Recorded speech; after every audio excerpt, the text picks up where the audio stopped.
Boogie Bentley of Talkin VAWLS on with us here today, as he is every single Thursday during football season. And we ended the last segment kind of discussing Joe Milton a little bit. And I agree with you. You said I thought he was solid. I do too. I mean, hell, he was co-SEC Offensive Player of the Week. And something I've heard Brent Hubb say 2 or 3 times this week, if Keaton doesn't drop that ball, everybody's feeling a whole lot better. 280 yards passing, 3 touchdowns. I mean, you're sniffing 300 there, but still 200 passing yards, 4 total touchdowns. He completed 70% of his passes.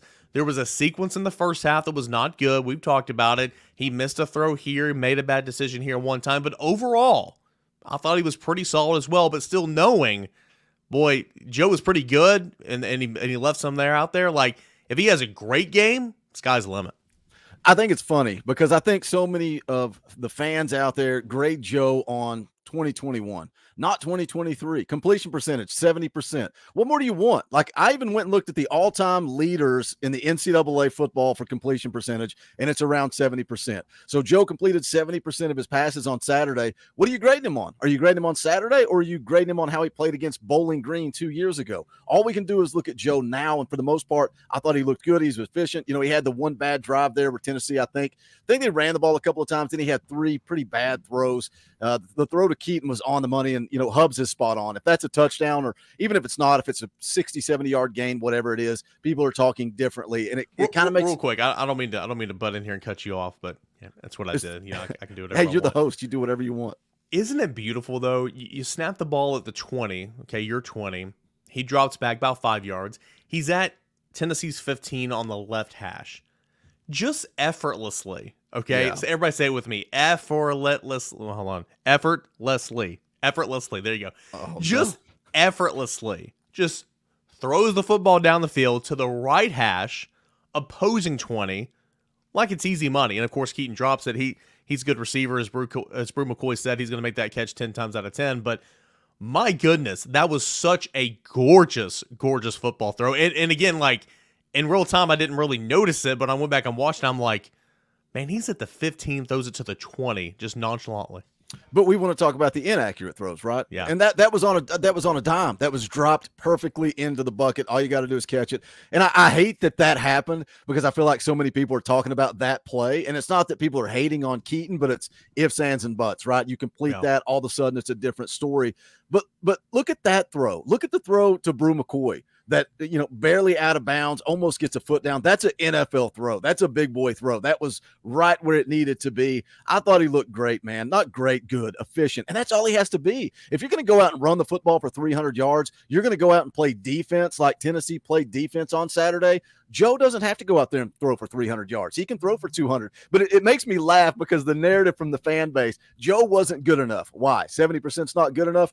And the touchdowns. He had 2 through the air, 2 on the ground. Dylan Sampson had 4 touchdowns, and everybody's ready to pin him down for a Heisman Trophy because Jalen Wright was the better running back on Saturday. But everybody's celebrating Dylan Sampson because he's the fantasy guy that got in the end zone and lets you win your championship belt that you get to wear around on the golf course next year. But it's just funny to me, the different storylines and narratives that come out of it. I thought Joe looked good. I think Joe just needs to be Joe, and Tennessee needs to run the ball and play defense, and we're going to be just fine for 2023. So much so that I'm ready to start changing my prediction. Man, my emotions are taking over. Tennessee, Woo! Feels like 98, baby. Not really, but I'm liking that game in the Swamp a whole lot more after week 1 played out.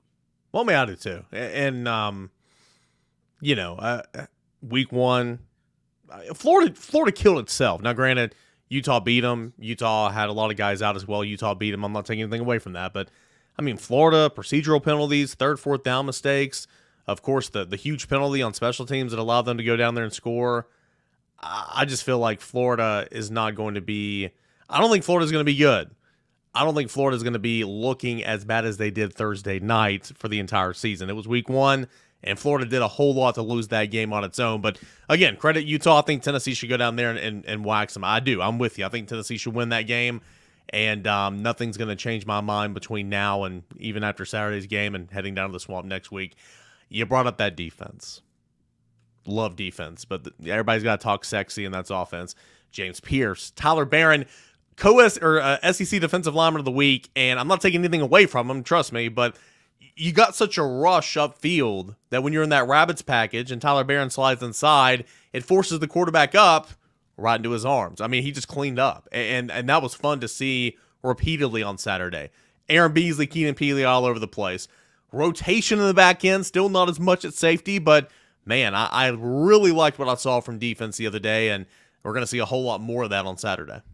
And again, it's always the wild card, right? Well, it's Virginia. Yeah, it is Virginia, but Tennessee still looked good. They looked dominant, man. They played on the opposite side of the line of scrimmage all night long. Even when they didn't get home, man, they were in the backfield. Roman Harrison's a guy that we're really not talking a whole lot about. He lived in the backfield all day long on Saturday. Just so many guys in Rodney Garner's rotation that are playing good football through week one. You hope you continue to see it on Saturday in the glorified scrimmage. And then that's where I think you take over the swamp, because I get it. Yeah, having two guys out there with the same number on, the procedural, all that type of stuff, they struggled to run the football. They did. You know, Trevor Etienne, that's all we're hearing about, averaged 3.5 yards a carry. And Tennessee under Rodney Garner's always been really good against the run. And I think if you can make Florida one-dimensional and then you're able to get after the quarterback, and I think this defensive line is going to get after the quarterback. We saw it. We saw that they were getting home with just 4, and that's something we have beat into the ground for 2 years. When is this Rodney Garner defensive line going to get after it with just 4 guys?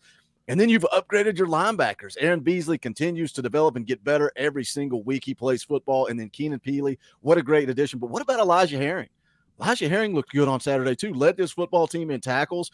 We'll see about Arian Carter. I think he's got to continue to grow as a freshman. I hope we see a whole lot of him on Saturday. Hope we see a whole lot of young guys on Saturday. When are they going to put Nico out there?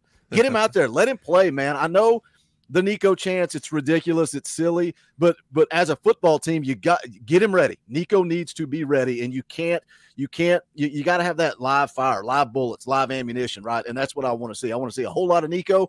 I want to see some Caleb Webb, Chaz Nimrod, Cam Selden. I want to see a bunch of young guys on Saturday. Give me some predictions. I was about to say, what do you want to see on Saturday against Austin Peay, but you led me right there to it. So give me some predictions. It doesn't have to be score predictions or whatever, but maybe player predictions. We see Nico in the to start the second half. That's what I would love to see.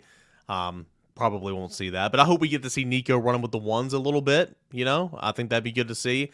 I want to see a lot of Cam Selden. I think on the Rocky Top rewind or the Rocky Top roundtable, we got too many of those.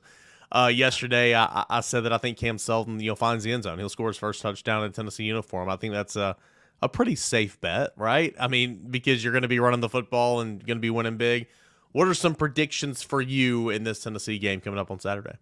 Just domination. Well, I don't even know what the line is. Have they even put out a betting line? Like, is it going to be so bad that there's not even a betting line? So far, I still can't find one, literally. So, I mean, Tennessee should win by 50, and that's no joke. Yeah, end it early, man. End it early. And I want to see a deep shot, right? Let's connect on one of those deep shots. And I know they're not going to take many. They're going to run the football.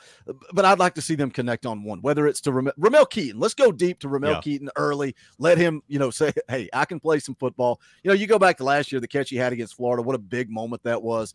That's not Ramel Keaton. That drop is not Ramel Keaton. It's not the type of player that he is. Let's go deep to Ramel Keaton. Let's get the young guys in. I'm with you, man. I want to see Cam Selden. Let's use Cam Selden like we saw Jabari Small out wide and get him the football and let him make plays. We know he can do that. I want to see more McAllen Castles early. Is that weird? Like, I thought Jacob Warren looked good. I liked his touchdown pass, man. Just a picture perfect throw from Joe Milton. I want to see some McAllen Castles. I've been impressed with his athleticism. I guess when he came in, I thought, okay, big physical dude. They're going to use him in the run game. And then you start hearing in camp how athletic he is, how good he is catching the football. I like the way he looked running around against Virginia. Let me see some more of him on Saturday. But then just a whole lot of young guys is what I want to see. Domination. And let's have the same conversations we're having now next week. And then we'll finally see some real football against Florida in the swamp. Speaking of real football, who wins, Alabama or Texas? Is Texas favored in that game? I think so. Let me pull it up. I'll pull it up because that game will actually have a line.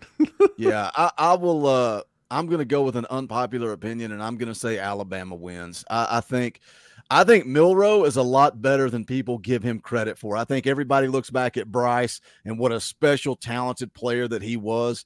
I think Milroe is going to be dangerous. I think if he is, you said it last week, if he is good enough throwing the football, what he does athletically with his legs, man, it makes it difficult.